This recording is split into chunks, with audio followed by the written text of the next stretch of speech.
1 hour later. Yeah. It took us a while to set up the camera this time. That light was sliding all over the place. Well, we can only talk about this for 30 seconds. We gotta go see The Martian. It sucked. Fuck it. I don't know. It seemed a lot like that Mystery Science Theater show. I think it was a ripoff. It was reminding me a lot more of The Film Crew. Wait a minute. This is just a ripoff of that show I have, Snob Riffs. That's it. They're sued. I was mainly excited just to be seeing Miami Connection on the big screen. Yeah, it was great. That movie is Oh, yeah. so wonderful. I love watching that movie anytime. Mm-hmm. This movie it's basically like if you were to make a movie, but the only thing that you really knew about movies was just Godfrey Ho movies. Like, that's the only thing you've ever seen before. Like, that's all your video store had that was around you, and that is your only exposure to movies. And if your only exposure to television wasn't Miami Vice, but The Insiders, the ripoff of Miami Vice. And your only music was children's music.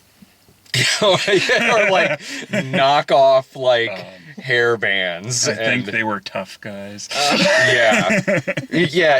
And if They there were was friends for eternity as well, you know. Loyalty, honesty. they needed some tough guys in the movie, but the only exposure to tough guys that the makers of this movie have were just some redneck bar that was in their town. Like, these guys seem tough, let's put them in our movie. They're You ninjas. You hear that backstory, right? About when they were doing the Tough Guy song, how all of them were actually getting drunk because they were just giving them beer, and that's why they were taking their tops off and stuff like that. Yeah, did they cut out the topless parts? They in did. this? I noticed Okay. that. Maybe I thought so. They didn't Yeah. do it for The Room, so I wasn't sure if they would do it for this, but maybe. Maybe it was just easier to do it for this than The Room, because if you do Yeah. that in The Room, you lose a lot of stuff to make fun of. Yeah. Well, I don't pay attention to what the ratings are for the riff tracks, if they keep the ratings or it's just unrated. I think usually when I see a poster up for something that they do that's fairly mainstream, like Godzilla, it still says PG-13, I think.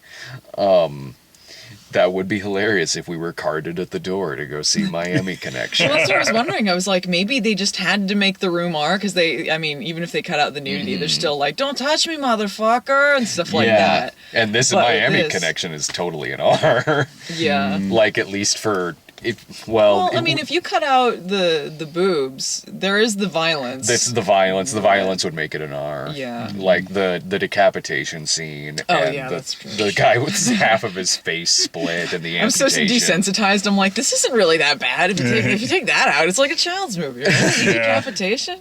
Well, it's hilarious. The first time I watched this movie, and honestly, even watching it this time too, the really, really graphic violence in this movie is sudden every single time that it happens, because there are pretty graphic shots of violence in this, but it's very few in between whenever it happens. So at one point a guy will get his throat cut and then slow motion and then about 40 minutes will go by until something else like that'll happen, and it'll be jarring every single time. Yeah. So I always love that message at the end. It's Oh, yeah. Uh-huh. You enjoy us cutting the shit out of these ninjas. By the way, world peace and that shit. When was the first time you guys saw this movie? Oh, this was years ago when we watched it with Julian. Yeah. We downloaded it and then watched it. And this is before I had the DVD, but and then we watched it again at a couple MagFests ago. Yeah. We all put the DVD on with subtitles, did a sing along with it. Yeah. But it was at least a couple years ago, wasn't it? When we I watched it think the so. first time. Yeah, definitely was. Yeah. How's the DVD? Oh, the DVD looks great. How in terms of bonus features and Well, it's things got like the that. alternate ending, which is Where great. Jim dies? Yeah. Yeah. And some no, deleted Jim's scenes. father was on that plane. That's right. I have seen that I ending. love that. We know which plane that is. Look, around this area, really only a couple of planes go in and out. Really, Jim's father is the big news of this day. Yeah. Everyone is waiting. I would have loved it if Jim's dad was the same actor, just with was. it practically was. Yeah, just with Gray and Gray in his mind. Jim is the best character in this movie. I love that guy. Oh my god! Like Lamar from Revenge of the Nerds joined a group of ninjas. This is my zipper repair kit. My favorite scenes in this movie, and honestly, the most that I was, I mean, the riff is funny, but the most that I was laughing is the same as when I first saw this movie. The most that I laughed in this is just when characters are needlessly screaming at each other in lines that even if they are written for a character to yell, they do it so loud. Friend!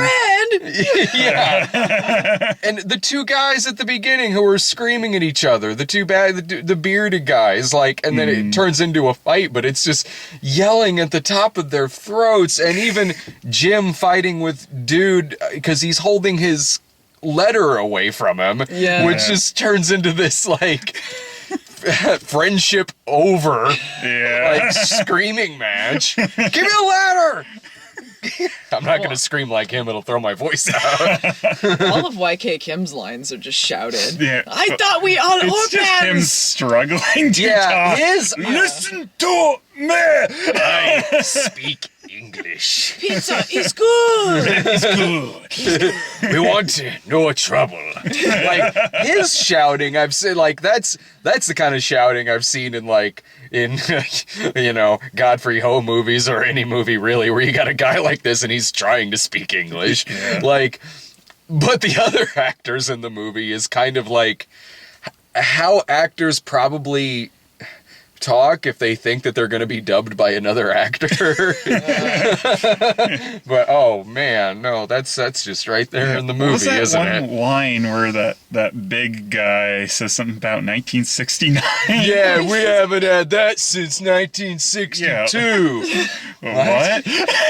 Don't improv, don't. Yeah. I think I think that's what I used as my stinger when I did a snob episode of this. I think it was one of the scenes with those guys is just randomly saying nothing, which isn't really narrowing it down because 30% of this movie is just people saying nothing. My favorite line of that scene is just the end when they just randomly go, salami. Salami. What are you talking about? Yeah. Oh man, YK Kim truly was the Robert Altman of his day. Wasn't the ending not as violent at one point, then they amped that up? I think it was just the reshot ending was the Jim Lives ending, and then they just tacked on the world peace thing because they thought it was too violent. I'm not sure if that was added on, but I know they tacked on the message because they were like, wait a minute. That's like that's like something they would do in the 30s, like the 1930s version of Scarface, where they're like, I don't know, this seems a little too pro gangster. So at the end, they have like the main character executed, and a judge is talking right to the camera. This is wrong. This is what happens.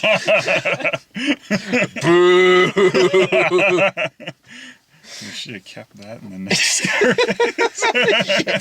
right? This is what happens. Tony Montana gets the electric chair. Judge Judy's yelling at the screen. This is what you get. It really lost me at the end. One of the great things on the DVD was they had a reunion concert on there. Really? Yeah, where Dragon Sound did a reunion concert. It was great. Do they still got it? Yeah, they still got it. Yeah. They did these interviews with the guys that were in the movie, and it was fun to see. What are the guys doing now? Really? Did it get into that at all? Like they probably did. I don't remember now. Like YK Kim, I've seen interviews with him before, and he does like motivational stuff, motivational speaking and videos and things like that, and books. I think he's written books. Awesome. I will learn Taekwondo someday. Learn English with YK Kim. think he's just a dude that wants everyone to be happy. I think he just wants everything to be nice. You know, like he just seems like a really Unless nice they guy. stab his friend, right? And then he'll kill you. Don't want any trouble. Like, this movie is so genuine. It's so, like, I mean, man, just... This is just a special kind of movie because one, it's just genuine as fuck. Like, it absolutely is. And I couldn't come up with something like this if I tried. Like, I mean, it takes like some kind of mind to sincerely do this. Like, outside of spoof, outside of like self-awareness. Like, it does take a mind to put together a movie about motorcycle ninjas and a college band of Taekwondo artists who are very anti-ninja. And live together. And all live together, all orphans, all shirtless, shoving food in their mouths. I forgot about him force feeding the grapes. I did too. I was like, whoa. I think that went by me the first time I saw it, because the first time I saw it was when I did an episode on it, because I kind of waited until then to watch it, because I didn't know if it was like. I knew I wanted to do an episode on it at some point, but I didn't know how watchable the movie was going to be. Yeah. So I didn't want to be like, to see it and then be like, this is just fucking, oh God. Now I got to watch it again. Like fucking Oh Heavenly Dog. Like, when we watched that at MagFest, and granted I did see that before when I was 10, but like, and now like, hey, I do need to do an episode on Oh Heavenly Dog, but... know exactly what the movie is now, and it means I gotta sit through Oh Heavenly Dog. It's oh shit, Benji. Yeah. Oh shit, Benji. Oh shit, Benji. Speaking of that, I was at the gas station a few days ago, and like on their cheapo DVD rack, they had a Benji 4-pack with one missing. Oh Heavenly Dog, not on there. Can't believe that. A Benji the Hunted, Benji Off the Leash, those totally on there. No, not. And just a quote on the back, oh shit, Benji. Yeah. That's like when you see like the Ernest packs, but it's just the ones that went direct to DVD. Yeah. Like, oh, cool, I can have Goes to School and Goes to Africa on the same disc. Sweet. Can I just say something? As funny as Miami Connection is, the most that I laughed during this whole thing was Measuring Man. Oh, God, yeah. Measuring Man cracked me up. Man.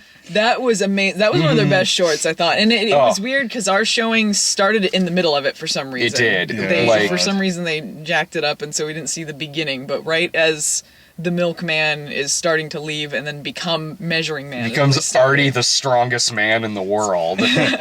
I wanted to see that, but, without the narration, because they're just standing there smiling awkward. I was thinking that, too. It's like, this universe only makes sense if they can hear the narration. Yeah. Otherwise, this is like...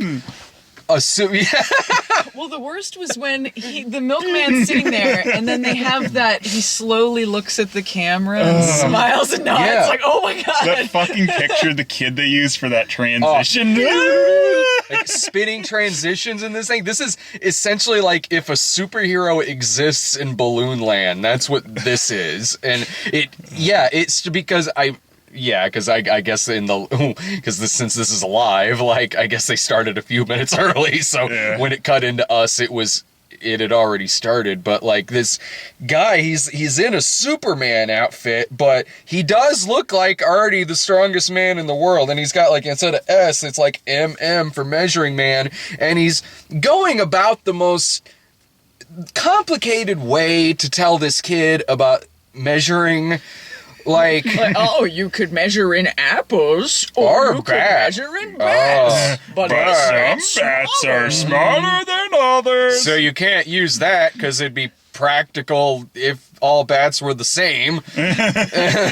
So here's what a ruler is. He's teaching this kid who is like 12. Who With should sparkly stuff on Oh. it, covering up the stupid metric. He's got sparkles on his rulers. He clearly has a dildo hanging from his pants. They pointed that. I just Wait, love what's that? How moronic the kid looks. Like, we didn't let him have scissors till he was 18. Yeah, and the twist at the end, it was the milkman all along. Surprise. I like that he looked kind of like a combination of like Superman as Clark Kent, so like in the same thing. Yeah, because he still had on like the glasses. Yeah. Like he still had on the glasses. He didn't change his hair or anything. He just simply had a Superman outfit It was on. like if Superman tried less. Yeah. Is what Measure Yeah. Man is. Like this close to being like the musical Superman, like kind of like that same style of suit, just different leathering. Like Turkish Superman took himself way more seriously than this. At least that one had stock footage of the other movies. This guy had a cape, but he never flew. He just made rabbits appear He also made that kid. out of thin air. Yeah. I like that he puts the kid like this stupid kid, because this kid's not 4, he's like maybe 10, and he doesn't know what sizes are, Yeah. so he needs to see an elephant in person. Can you measure me with apples? When they start like with like, how big are you? Mm-hmm. Yeah. This short was full of like very pederast shit. Like asking him how big he is, a ruler right next to his junk. Yeah, there were Yeah. so many close-ups of his Yeah. junk. Let's see how many of my dicks you are big. Like this just writes itself. Look, This if is- my dick is 12 inches, Yeah. we put this many dicks But next you see, to you. sometimes I'm soft and not hard, so then you're more dicks. Sometimes, like, Ron Jeremy's dick and John Holmes' dick, very big. Technically not the same size. It'll look like the same amount of discomfort when they're in someone's ass. But you can't measure your dick in discomfort now, can you?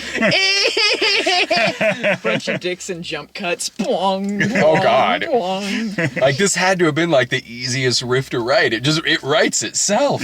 It totally hilarious. does. It was great. And, like, the kid needing to just see an elephant in person to know that an elephant is bigger than him. Elephant just right there in front of the elephant too. Like, I always thought rabbits were bigger than elephants. not even in the Bugs Bunny cartoons is that true. So and that elephant is in the background freaking out because the kid's holding a rabbit right in front of him. Like, go in there and here's how you find out if an elephant's bigger than a mouse. You will both be dead.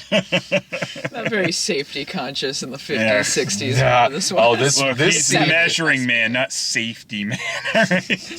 It's a different guy. That's actually a different. That's the safety pets, the cartoon dog and the cartoon cat. They sing you the song about don't talk to strangers, and by stranger they mean don't let a bear into your house. This is actually something that the kid made up because whenever the milkman comes over, he hangs out with mommy in the room, and he has to make up in his head what's really going on here with Measuring Man. Man, kids were just bored in the 70s before, like, cable TV, before side-scrolling games. Yeah. They were just bored, man. They just coming up with fucking Measuring Man and shit. Terrible time to be alive. The worst. If you're not talking to Measuring Man, you're trying to fly a hot air balloon of pot over the border, and it's just very boring. The 70s it's a very grainy decade. See how many pot leaves you are tall. Oh, I can answer. I only judge how tall I was by the stacking Donkey Kong in between the levels on the arcade game when he's standing on top of himself. Well, Video games would just blow that kid's mind. I don't think he can handle video games. Oh, stick him in a room with the Phillips Odyssey. How do I measure this? Killed myself. What is it with, like, the movies, like, the shorts like this from the 70s that always just incorporate a zoo. This one with the elephant and the rabbit, and the one about puberty that was called Am I Normal? And again, he's being taught by puberty by going to the zoo, and the janitor teaches him about it. Like, well, I have to clean these cages, so I see a lot of action here. And then the janitor proceeds to tell the kid about monkeys fucking. It's fantastic. That doesn't seem... stranger danger is a thing. Yeah. You really don't No, need to not have back these- then. It was okay. Oh, the Stranger Danger cartoon also incorporated a zoo because the kid is swinging around on a trapeze and says, "What do you do when a camel comes up and talks to you? Don't talk to him, he's a stranger." Maybe it's just because that's the most excitement they had back then. They're like Circuses or zoos. circuses and zoos and Yeah. animals, and they're like, I guess that's what we have to do. I mean, How did people live back then? I saw when I was a kid growing up, like I saw the Never Talk to Strangers one, the animated one with the animals, and as a 6-year-old, it made sense. Like, it did. I remember seeing it like, yeah, okay, I know what it means. Like, just don't talk to strangers. When you're watching it as an adult, and it says something like, if you're swimming in a pond and a crocodile comes up to you, swim away because he's a stranger. Like, what? This is like, I mean, it's half the right advice, but for weird reasons. Oh God, I love these shorts so much. I get, like, honestly, going to these, like, I do get more excited about the shorts to an extent. I mean, yeah, like, it's cool seeing Miami Connection on the big screen, but, I mean... But it's way past time to see Measuring Man on the big screen. Yes, because I never know what they're going to show. Like, you don't know what short they're going to show until you're sitting there and watching it. Yeah. like, Miami Connection, I know what madness is about to happen. Yeah. Although the next one is Santa and the Ice Cream Bunny, and I haven't actually seen that movie. Yeah, that one's great. I saw the riff tracks that they did of it that they released on their site. Nice. And that was really good. And you watched recently the To Catch a Yeti one, didn't you? I did, yeah. Well, we watched it together. Yeah. Yeah. How did that one turn out good? Yeah, was it's really pretty funny. Yeah. Yeah, I need to. Their one on Fun in Balloon Land is amazing. Like, they just stop halfway through and they're like, it's official. This is my favorite movie of all time. What time is it? Is it 10 o'clock yet? We're seeing The Martian after this. Practically the same movie as Miami Connection. It's 9:24. Oh, we still got 36 minutes left to talk about. An hour later. The camera fell. Oh, one of the things I always love in Miami Connection, if we're allowed to talk about that again, We've moved way past that. was what's her name? The main girl's brother dying, and it's just Yeah. like, oh yeah, sorry about that. We had to. It's okay. I understand. It's okay. It's okay. It had to be done. Yeah. If you didn't it's- do it, I was going to. It's okay. Yeah. It's okay. Wow. Yeah. This movie's about friends, not family. Okay. I like that this really shows that this is how they think people work. Yeah. Yeah, she took a couple days off, but then it was okay. Yeah. My brother was an ass. Yeah. In a world of gritty reboots, grimdark heroes, we need someone who can bring light to the world. Yeah. I think that's why K. Kim Yes. in Miami Connection Uh-huh. brings us Stinky hope while feet in your face. His stinky feet in your face, chopping people's heads and arms off. Putting fist in your mouth. Just sitting around eating like Force feeding you, suggesting food, taking you to meals everywhere they are eating because they are growing boys/men in drinking college. milk, Yeah. eating fruit at the restaurant. Like, every other scene in this is like that that post-credit scene from the Avengers where they're just sitting around not really doing much and just kind of eating. They had, on the DVD, there was a deleted scene where they're in a music shop and then they start just playing the instruments in the middle of the shop. As you do. Yeah, they just start playing and then they get kicked out for rocking out. So they're like, you need to Because get they're out of too here. extreme. I don't know why they cut it. It wasn't any more pointless than anything that happens in the middle. But When they start talking about their world tour, that amounts to world tour. nothing. Mm-hmm. Well, I love when the pizza shop guy just starts fighting those guys that don't pay. It's like, what's this have to do with anything? Like, wow, yeah, you kicked their ass. Anyway. I guess you're here for some food, right? Yeah. Anyway, we'll have a couple pizzas and This is an anyone and everyone knows karate movie because they got that. Yeah. They also have the two guys like the managers at the club. That one guy comes in like, "Don't give me a hard time. They play baby music. Listen here, motherfucker! You son of a bitch! Kill your ass! I'll fucking kill your ass! That's what I mean. Like, it's like, yeah, that's written to be shouted, but they take it just fucking beyond like a normal level of shouting in this situation, and it's amazing. And imagining anyone yelling and fighting about the stupid band to eternity. Listen, you son of a bitch! You get that fucking dragon sound off of the goddamn stage! You're too offensive. They're the most controversial, non-controversial band in the world. Even those ninjas are like, that damn band! Like getting pissed off at the Zack attack. Like, listen, you this motherfucking preppy motherfucking douchebag is on stage with this goddamn giant phone. We made Miami Connection with Zack Attack. Fighting off cocaine ninjas. That's right. It's totally the same universe. You saw the Bayside flags up there. That's so great.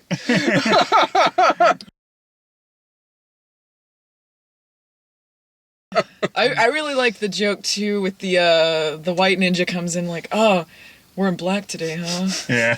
Thanks a lot, dicks. I love the white ninja coming in at the end is a totally different guy. I think it was probably... Hey, I'm some white dude now. We don't have the other guy. I think it was probably one of the tall, gangly white guys. Probably the other guy in the scene that had the blood all over him. I think it was probably him. Because he seemed tall and gangly. It should have been Jim. Yeah. Jim, I don't think Jim had any real skills. Like a lot of Yes, he did. Acting. He monologues in this movie. My father was Korean. My mother was Black American. And you can tell by watching this scene that when they're filming this and when they are done, they are like, fucking yes! Nailed it. This is just fucking acting. Now let's take our pants. Because a lot of the people that are in this movie are YK Kim's friends who just happen to be martial artists. You know, he just needed people who could do martial artists. And, you know, there are the scenes where it's like there's a ton of guys. It's like most of them are probably not martial artists, but they get who they can, whatever. But like out of the main cast, most of them have some martial arts skills or some sort of physique. Not so with Jim. Jim is very kind of useless. He had the power of tidy whities. Yeah. He showed it to us in every other Not scene. zipping up his pants. Oh, yeah. Not zipping up his pants. Just letting them almost fall off. He had the power Were we of... taking our pants off yet? If you just looked at him, you'd laugh. But then he comes in with that little falsetto Mickey Mouse voice. Perfect. Oh my God! He also has the power of reading. We know his character can read. Very true. He reads all of their mail in this movie. Okay, but we don't know really, because there's pictures too, so he might not really know what's going on. He just gets this picture in the mail, assumes this must be my dad. Yeah. Turns out it's actually this guy's younger than I am. He must be my dad. It turns out it's just a political ad for Ben Carson. Was that even the same guy in the pictures as the young guy with the talcum No, powder in it his hair? wasn't. I think that was an actual Yeah, because older there's guy. an older guy in the picture. I don't think I it was didn't the even same think guy, about because- that. But that was a tacked on ending, so Yeah, they because probably originally- didn't plan to show him. They don't know the actual guy in this picture. It's some picture they found at the store. Yeah, just put a picture of the frame or whatever. Can't track There this we guy go. down. Yeah. How do we know what plane he's on? Jim's dad was on that plane. The actor's on that plane. Let's get him. I liked the joke where, I think this is a bad time, but I forged that letter from your dad. Yes. I liked any time that they just simply also just cracked up, and it was typically the times when they're just screaming, "This motherfucking son of a bitch!" And like you see them just sit there too, just like when Jim's dad first shows up too, you can see Kevin losing his shit. Jim. Oh no, Jim. I like Jim's makeover scene when they go to get a suit for him. Like, oh, beautiful. I always imagine Pretty Woman playing in the background with that. I imagine in that same clothes changing montage on the other side of the store is the clothes changing montage from Xanadu. Like there's dragon sound here and then a sweet ELO soundtrack on the other side. That's why he got that lame suit, because Gene Kelly took all of the really flashy suits. The poster for it says like something inside. It was like one of the best cult classics of the 80s, now made funny. This movie's already funny. Yeah. The riff tracks is great, but it's great. If you just watch Miami Connection by itself, it's hilarious. It's one of those so bad it's good movies that it's genuinely funny through the whole thing. Right. It is. Yeah. It absolutely. If you love Godfrey Ho movies, but you hate the parts in Godfrey Ho movies that aren't Godfrey Ho, this movie is perfect. It's 90 minutes of just Godfrey Ho-esque stuff, but since it's a full movie, it's even more batshit insanity. Yeah, this is a movie that you could easily watch on your own. This isn't one where it's like I can only watch this if it's being riffed or something like that, you know. Like I can, even though I have seen this movie on its own, I could probably really only watch To Catch a Yeti riffed. But this, oh god, this is just great. Is that how Santa and the Ice Cream Bunny is, or is that one you have to see riffed? Well, I've only seen it riffed.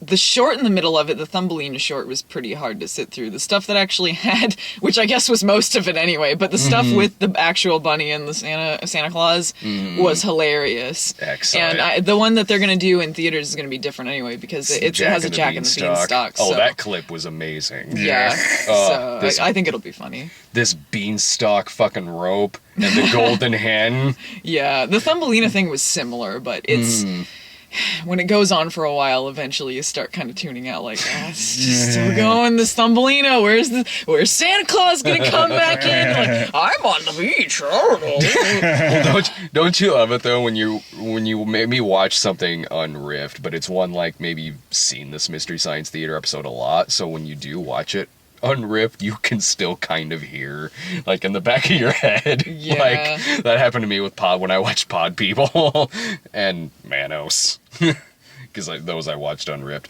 Mitchell I watched unriffed, which Mitchell unriffed is fantastic because it's got scenes in it that aren't in the movie, like a dune buggy chase and Mitchell crushing a man's head in a car. Sweet. Yeah, it's like significantly more R-rated when you watch it uncut. Like John Saxon just blows up in a dune buggy. He crushes a man's head with a rocket, which that's the opening credit shot, but he closes that shot's in the movie when it's uncut, but and also the sex scene is even grosser. There's like a blowjob shot in the uncut one. Like, like he's just laying there like, ah! All of my favorite Mitchell jokes are like the slob or the food jokes they make about him. Like, I'm gonna get a French dip. Oh, those ones, crack me up. I don't know if I'll like the French dip one anymore. I had to live through that once. That was just for us. I saw Hobgoblins unriffed because that's how I saw it first. You saw it first before well, the yeah, episode? I did the review on it, and then everyone yelled at me because like Mystery Science Theater did it. I'm like, no. Oh! Well, and then I saw that, and that was the first Mystery Science Theater I saw. Oh, we saw Roller Gator unriffed before we saw the riff version. Oh. I'm probably the only person in the world who saw Fun in Balloon Land unriffed before they did an episode on it. Probably, I wouldn't doubt that. Oh, fucking like when like it was like a couple of days after my episode came up, and then that's when they announced Fun in Balloon Land, and I'm like, oh my god, thank God I didn't just go crazy and dream this movie. It actually exists. It's great when it's something you've seen before. Yeah. Before they did it, and you feel kind of vindicated. Like, yes, this is as terrible as I remember. This is a thing. I'm glad they made fun of the stupid guitar thing in Roller Gator a lot, because holy fuck, that drove me insane. It's hard to avoid it. Like, you can't watch Roller Gator and not notice that. Well, Give you a fucking headache. yeah. My dream is for them to do Caligula. Never gonna happen. Oh, that'd be amazing. Never gonna happen. But man, we'll be checking IDs at this theater. Yeah. Like, even if they did the R-rated version of it, that's still a lot of like. They'll do the digital bra version. Caligula. Yeah. You haven't seen Stupid that TBS. They didn't have that kind of bras back then. Granted, they didn't have feathered hair either, but they worked that into Caligula. Well, shall we go see Matt Damon on Mars? I suppose. Excellent. So this is a Patreon video. They are re-showing this Miami Connection. I think today's Thursday, right? I look it up on fathomevents.com. It'll be on there, but they are re-showing it again. And if you're watching this on the site, I'm sorry. I think this is gonna go up after it's shown a second time. Watch You us. missed out, man. Too late. You can watch us talk about The Martian. Oh no, Rifterax was in that theater. Take your pants off. And watch Measuring Man. Later.